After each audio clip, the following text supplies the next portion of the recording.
There was a boy named Liam who would get angry very quickly. One morning at school, while doing his homework, he pressed his pencil too hard. The pencil snapped in half.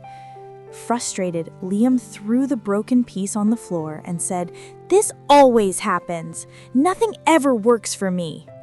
His teacher, Mr. Howard, quietly walked to him, picked up the two broken pieces, and sat beside him.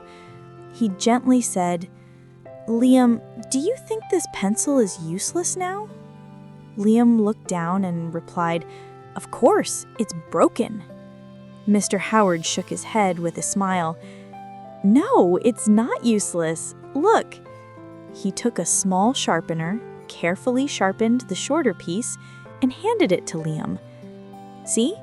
Even broken things can still write beautifully." Liam was surprised.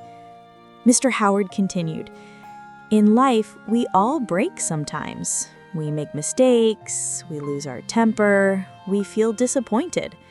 But that doesn't mean we're finished. Just like this pencil, you can fix yourself, learn again, and keep going."